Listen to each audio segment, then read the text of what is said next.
Next देखेंगे। अब इसके बाद जैसे बैटल हुई और थॉमस रो भी यहाँ पर आए, फाइनली जो है यहाँ पर जो है आप कह सकते हो कि थॉमस रो के आने के बाद ही यहाँ पर हर चीज प्रॉपर उसी तरीके से स्टार्ट हुई और ब्रिटिशर्स इंडिया में फाइनली जो है रह सके। ठीक है, वो यहाँ पे गए। ठीक है, उसके बाद इनसे मिले, ये जो हमारे थॉमस रो हैं, वो शाहजहाँ से जहांगीर से मिले। मिलने के बाद फाइनली सब कुछ डिसाइड हो गया और इंडिया में इन लोगों की ब्रिटिश की फैक्ट्रीज जो है वो सेटअप यहाँ पे हो गई। मान गए और फिर सेटअप भी हो गई। तो यहाँ पर प्रॉपर तरीके से आपको सेटअप भी होगा, फोर्टिफिकेशन भी होगा। फोर्टिफिकेशन वर्ड का मतलब क्या होता है? पूरा अपने जो भी जहाँ रह रहे हैं उसके आसपास पूरे किले बनवाएंगे, प्रॉपर किले बनाएंगे ताकि किसी और का खतरा ना हो। तो प्रॉपर जो है उनको खतरे से बचने के लिए उनके यहाँ पर किले भी आस-पास जो है पूरा उनका किले भी बनवाए जाएँगे। फिर लास्ट में फ्रेंच आते हैं। फ्रेंच के बारे में ज़्यादा कुछ पढ़ने की ज़रूरत नहीं है। फा जो फ्रेंच हैं, वो लास्ट ही आएँगे यहाँ पर और फिर वो अपनी कंपनी भी एस्टैब्लिश करेंगे, फ्रेंच इंडिया कंपनी भी एस्टैब्लिश करेंगे, बहुत सारी चीज़ें करेंगे यहाँ पर, इंग्लिश के साथ वॉर भी लड़ेंगे, जिसको कार्नेटिक वॉर कहा जाता है, काफ़ी कुछ करेंगे। बट फ्रेंच के बारे में आपके एग्ज़ाम में क्वेश्चन नहीं आएगा। You are only concerned with the topic of Britishers क्योंकि हमारे यहाँ पे प्रॉपर ब्रिटिशर्स आएँगे, उनका आना कैसे रहे, यहाँ पर कौन-सी बैटल्स लड़ी उन्होंने और कैसे हमने उनसे आज़ादी ली। वो पूरी स्ट्रगल, वो मूवमेंट्स जो हमें पढ़नी है, उसके बारे में हम देखेंगे। बहुत डिटेल में नहीं पढ़नी बट प्रॉपर जो है पढ़ना है, तो उसके अंदर हम ब्रिटिशर्स को ही सबसे पहले देखेंगे। तो यहाँ तक तो ये टॉपिक था, सिर्फ ब्रिटिशर्स के बारे में ही हमें पढ़ना है। बेसिकली सिर्फ ब्रिटिशर, इसके बाद जो है इसी टाइम पीरियड में और बहुत सारी बैटल्स होनी स्टार्ट हुई। मैंने आपको बताया क्या हुआ इंडिया में। अ, जो है एक आपको मैंने बताया था कि जो मुगल्स हैं, मुगल्स में आपको एक तो क्वेश्चन आपको आपका यहाँ से क्लियर हो गया कि इनको जो परमिशन दी थी, वो किसने दी थी? जहांगीर ने। ये तो एक आपको याद हो गया कि जहांगीर ने परमिशन ग्रांट की थी किसको? सबसे पहले जो विलियम हॉकिंस है उसको तो परमिशन मिली नहीं, तो थॉमस रो को यहाँ पर जो है परमिशन मिल जाती है और वो आके अपनी एस्टैब्लिश कर लेते हैं यहाँ पर फैक्ट्री। ठीक है? अब इसके बाद क्या होता है? इसी पॉइंट के अंदर ही अब जहांगीर के बाद कौन आते हैं? प्रिंस खुर्रम। खुर्रम कौन है? प्रिंस थे वो जब उनका नाम खुर्रम था और जब वो रूलिंग पे आए, गद्दी पे बैठे तब उनका नाम था यहाँ पर शाहजहां, जिनको हम जानते हैं। शाहजहां को हम किसके लिए जानते हैं? ताजमहल के लिए जानते हैं। सबसे ज्यादा शाहजहां जो फेमस है वो ताजमहल के लिए फेमस है। तो यहाँ पर जो है शाहजहां आते, जहांगीर की डेथ के बाद शाहजहां आ जाते हैं। फिर शाहजहां की डेथ के बाद उनके बेटे आते हैं औरंगजेब। अब औरंगजेब के बाद जितने भी रूलर्स हैं ना, वो सब रूलर्स होते हैं लेटर मुगल्स की कैटेगरी में, उनको काउंट किया जाता है। लेटर मुगल्स का मतलब है बाद के मुगल्स, औरंगजेब की डेथ के बाद वाले मुगल्स। और वो इंपॉर्टेंट नहीं है, एग्जाम में उनसे क्वेश्चन नहीं आता। तो मैं आपको सिर्फ यही समझाना चाहती हूँ कि मुगल एम्पायर ना यहाँ से वीक होना स्टार्ट हुआ क्योंकि शाहजहां जहांगीर अच्छा रूलर था। ठीक है, मतलब संभाल लिया उसने अपने एम्पायर को। शाहजहां भी अच्छा रूलर था। औरंगजेब तो बहुत ही ज्यादा एक तरीके से ना मतलब एरोगेंट टाइप रूलर था, उसने पूरा एम्पायर तरीके से संभाल रखा था। मुगल एम्पायर का सबसे ज्यादा जिसने अगर फैलाया है ना अपने एम्पायर को, वो औरंगजेब था। इसने नॉर्थ इंडिया को तो अपने कब्जे में किया ही था, पूरा नॉर्थ इंडिया, ईरान, अब पाकिस्तान, अफगानिस्तान, सब इंडिया, सब कुछ अब इसके कब्जे में था। प्लस इसके पास डेक्कन भी था। डेक्कन मतलब साउथ का भी कुछ पोर्शन इसने अपने अंडर कर लिया था। इतना ज्यादा मतलब ये पावरफुल टाइप पर्सन आप कह सकते हो। तो औरंगजेब ने अपने अंडर काफी कुछ कर लिया था। अब जो अगले आगे आने वाले रूलर्स हैं उनको अच्छा एम्पायर मिल रखा है पूरा।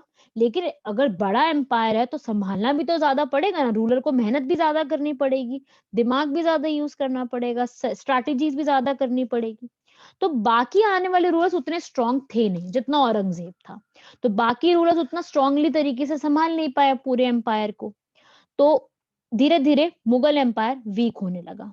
अब एक चीज वीक होती है ना, सबको पता है कि अब जब आप एक चीज डाउन होगी ना, तो साइड में कोई एक और चीज होगी जो उठ रही होगी। अगर एक चीज वीक हो रही है तो कोई और साइड में दूसरी पावर निकल के आ रही होगी। ठीक है, तो यहां पर क्या हुआ, मुगल्स डाउन हुए और यहां से पावर एक निकल कर के आई ब्रिटिशर्स, जो कि इंग्लैंड से आए थे। ठीक है, जिनके बारे में हम पढ़ रहे हैं, जो आए थे ट्रेडिंग करने। बट मुगल्स की वीक पावर को देख के उन्होंने खुद का मौका सोचा कि हमें यहाँ पे अपना रूल एस्टैब्लिश करना चाहिए। और इस पूरे रूल एस्टैब्लिश में दो सबसे बड़ी बैटल्स आती है, लड़ाइयां आती है, जो यहां पर इनको ब्रिटिशर्स को प्रॉपर इनका रूल करने में हेल्प करती हैं। वो दो बैटल्स हैं, बैटल ऑफ प्लासी और सेकेंड बैटल है बैटल ऑफ बक्सार। इस बैटल के बाद जो है, इन दोनों बैटल्स के बाद बेसिकली जो इंडिया है वहां पर ब्रिटिशर्स का प्रॉपर तरीके से आप कह सकते हो स्टार्ट हो गया। अभी है मुगल एम्पायर ही, चल मुगल एम्पायर रहा है, 1857 तक आते आते चलेगा मुगल एम्पायर ही, बट वो वीक हो चुका है। चल तो रहा है क्योंकि इतना इतना सालों से मिला पड़ा है, चल तो सही रहा है, बट वो वीक हो चुका है। तो अभी हम पढ़ेंगे। अभी आप रुकिए, मैं सब समझा रही हूँ, अभी मैं सिर्फ एग्जाम्पल दिया, अभी ये सब समझाऊंगी यहाँ पर, जो किसके बीच में लड़ाई हुई, कैसा हुआ, सब बता रही हूँ। तो लड़ाई हुई शुरू। अब हम बेसिकली इन्हीं लड़ाइयों के बारे में पढ़ेंगे, जो हमारी बैटल हुई है दोनों, प्लासी और बक्सार की। मैं आपके साथ पीपीटी शेयर करती हूँ, उसमें देखेंगे आप लोग, इसमें देखेंगे कौन कौन सी बैटल किसके साथ हुई थी यहाँ पर। तो अब आएगी battle of Plassey. Battle of Plassey 1757 के टाइम पीरियड में हुई थी, बट उसके पीछे के जो रीजंस थे कि बैटल क्यों हुई, इसके पीछे का क्या रीजन है, वो भी बहुत सारे थे। अब यहाँ पे पर्सन्स आते हैं कुछ, जिनके बीच में ये बैटल हुई और कैसे हुई, वो सब। डेट ऑफ बैटल लिख लीजिए 1757। 1757 में ये बैटल हुई थी। ये इसके पीछे की जो स्टोरी है ना, मुर्शिद कुली खान आएंगे इसके अंदर, शुजाउद्दीन आएंगे, अली वर्दी खान, सिराजुद्दौला, ये सब उतने इंपॉर्टेंट नहीं है। हमें जो बेसिकली पढ़ना है वो बैटल ऑफ प्लासी के बारे में। तो मैं पूरा समझाती हूँ, ध्यान से सुनना इस पूरी बैटल के बारे में। होता क्या है इस बैटल ऑफ प्लासी में, ये लड़ी जाती है बेसिकली बंगाल के नवाब और ईस्ट इंडिया कंपनी के बीच। ईस्ट इंडिया कंपनी कौन सा है, ब्रिटिश की। ठीक है, तो आप लिख सकते हैं बैटल ऑफ प्लासी, आप नोट बनाओ, बैटल ऑफ प्लासी 1757। 18 नहीं है, क्योंकि 18 में एक और बैटल पढ़नी है हमें, रिवोल्ट ऑफ 1857। वो बहुत इंपॉर्टेंट है, बहुत क्वेश्चंस आते हैं उससे, वो अलग टॉपिक है। ये 100 साल पहले की बैटल है, 1757, जो ब्रिटिशर्स के बीच में। ठीक है, ब्रिटिशर्स की एक कंपनी थी इंडिया में, क्या कौन सी थी, east India company, EIC, east India company, मतलब ब्रिटिशर्स की बात हो रही है यहाँ पर। ये लड़ाई बेसिकली हुई थी ब्रिटिशर्स वर्सेस बंगाल। बंगाल के कौन थे उस वक्त, नवाब्स, नवाब्स ऑफ बंगाल, इनके बीच में ये लड़ाई हुई थी। बेसिक लड़ाई इनके बीच में थी, साथ में फ्रेंच भी मिल गई थी यहाँ पर, क्योंकि पोर्चुगीज तो हार चुके थे। मैंने बताया ना, स्वाली होल की बैटल में पोर्चुगीज तो हार चुके हैं। ठीक है, 1612 वाली। तो अब बचे यहाँ पे सिर्फ फ्रेंच ही हैं। बाकी जो डैनिश और डच थे वो उतने खास थे नहीं कि उनको लड़ाइयां लड़वाई जाए, तो वो तो हट गए वहां से। Who was the nawab of Bengal, उस वक्त नवाब ऑफ बंगाल थे सिराजुद्दौला, सिराज उद दौला, इनके बीच में ये लड़ाई हुई थी। तो हुआ क्या इस लड़ाई में, बेसिकली ईस्ट इंडिया कंपनी की तरफ से एक पर्सन लड़ रहे थे, नाम लिखिए, इंपॉर्टेंट नाम है, रॉबर्ट क्लाइव। रॉबर्ट क्लाइव इस बैटल को ईस्ट इंडिया कंपनी की तरफ से हेड कर रहे थे, और नवाब ऑफ बंगाल की तरफ से सिराजुद्दौला हेड कर रहे थे। और इसी का जो बैटल है, इसी का आगे का आएगा, आगे भी पढ़ेंगे हम, और भी चीजें पढ़ेंगे इसके बाद, जो बक्सार की आएगी। कुछ कह रहा है कोई? ब्रिटिशर्स की तरफ से कौन लड़ रहा था ऐसे? हेड कौन ब्रिटिशर था? की तरफ से जो हेड थे रॉबर्ट क्लाइव, ये लिखा है ना मैंने यहाँ पर, रॉबर्ट क्लाइव वो हेड थे ब्रिटिशर्स की तरफ से। और बंगाल की तरफ से, बंगाल की साइड में सिराजुद्दौला। अब एक सवाल है कि बंगाल ही क्यों? एक भी ये भी चीज आएगी ना कि बंगाल ही क्यों, कोई और जगह भी तो हो सकती थी, बट बंगाल का रीजन था एक।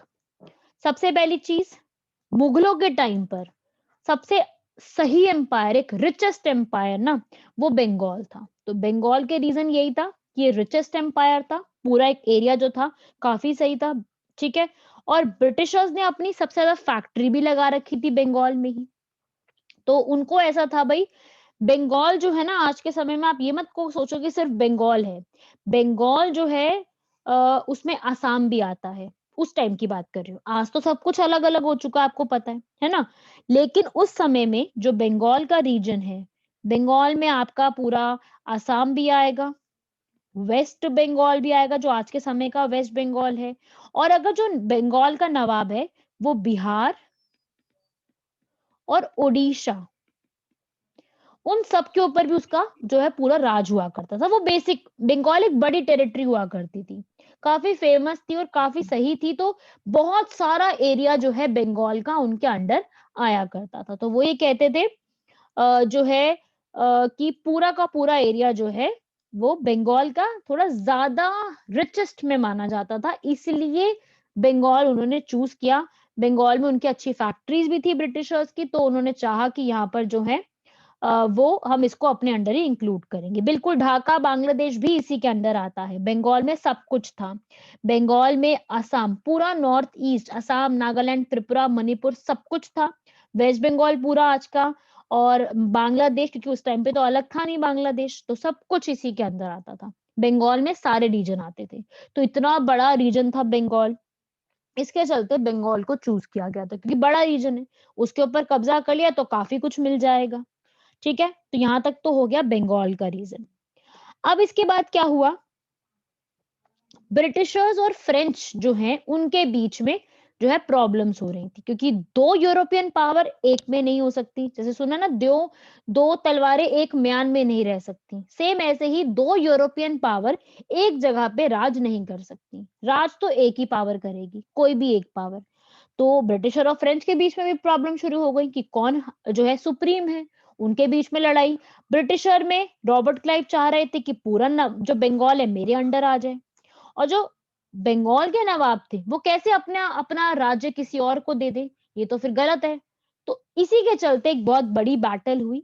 उससे पहले एक ट्रेजेडी होती है, ब्लैक होल ट्रेजेडी। ये इसकी सबसे बड़ी रीजन है जिसके चलते एकदम से जो है सबसे बड़ा, ये जो बैटल ऑफ प्लासी जिसको हम कहते हैं, प्लासी जो है ये वेस्ट बंगाल में एक जगह है प्लासी, वहां पे ये लड़ाई होती है।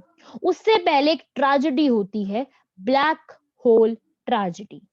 ब्लैक होल का मतलब क्या है, एक ऐसी ब्लैक होल मतलब एक ऐसी जगह जहां पर सब कैदियों को बंद करके रखा जाता है। मतलब आप मान लो बहुत छोटी सी जगह, बहुत ज्यादा छोटी, मतलब जहां पे मुश्किल से 10 से 15 आदमी भी नहीं खड़े हो सकते, वहां पे जबरदस्ती 146 लोगों को इकट्ठा किया जाता है। अब आप खुद सोच सकते हो, जहां एक ऐसी जगह जहां पे बहुत कम लोगों को इकट्ठा किया जा सके और वहां पे एकदम भर भर के 146 के करीबन लोगों को जमा कर दिया जाए, तो उनका दम घुट के कैसा हाल हुआ होगा। तो ये एक तरीके से बहुत मतलब एक बहुत एक बेकार सी चीज एक मानी गई है, जहां पर जो है सफोकेशन की वजह से उनकी डेथ हो जाती है। डोर्स जो है बंद कर दिए गए, सब कुछ बंद करके उनको एक जगह में बस फंसा दिया गया, सब एक साथ घुस जाओ, फंसा दिया उनको। और ये एक बहुत बड़ी ट्रेजेडी हुई थी जिसको ब्लैक होल ट्रेजेडी के नाम से जाना जाता है। एक किला था फोर्ट विलियम, वहां पे ये होता था। फोर्ट विलियम था, कलकत्ता में ही बना हुआ था ये फोर्ट विलियम। फोर्ट का मतलब किला, उसका नाम था विलियम। तो फोर्ट विलियम के नाम से एक किला था वहां पर, जो कि एक बनाया गया था यहाँ पर, जिसके चलते इस ट्रेजेडी में बहुत ज्यादा लोगों को भी गुस्सा था इस चीज का कि ये हमारे लोगों को प्रिजनर्स को ऐसे ही यहाँ पर बंद कर दिया गया, बहुत सारे लोगों को, जिसको हम जो है ब्लैक होल के नाम से जानते हैं। इस ट्रेजेडी को हम आज के समय में ब्लैक होल के नाम से जानते हैं, जो कि 1756 में हुई थी। और उसके बाद 1756 में ब्रिटिशर्स ने ऐसा काम किया था जिसके चलते नवाब जो थे उनको इस बात का ज्यादा गुस्सा था, और ब्रिटिशर्स इस बात को मान नहीं रहे थे, मतलब अपनी गलती भी नहीं मान रहे थे, जो उन्होंने गलती की थी उसको वो एक्सेप्ट भी नहीं कर रहे थे, जो कि एक कारण बनी बैटल ऑफ प्लासी के होने का भारत में। तो 1756 में ये ट्रेजेडी हुई ब्लैक होल, जो कि कलकत्ता में ही हुई। एक जगह है डंगन, डंगन कहा जाता है उस जगह को जो पूरी बंद होती है, जो आसपास से पूरे बंद होते हैं जिसके इलाके सारे, उसको डंगन के नाम से भी जाना जाता है। तो वहां पे ये ट्रेजेडी हुई, और उस ट्रेजेडी के बाद जो है नवाब को इस बात का ज्यादा गुस्सा हुआ। जब बहुत जबरदस्त गुस्सा हुआ तो उसके बाद फिर एक हमारे सामने एक बैटल होती है जिसका नाम है बैटल ऑफ प्लासी। एक रीजन था, मतलब ये नहीं कि एक प्रॉपर ये रीजन है, but this was the one of the reason जो यहाँ पे हुआ था। यहां तक क्लियर है सबको ब्लैक होल ट्रेजेडी के बारे में?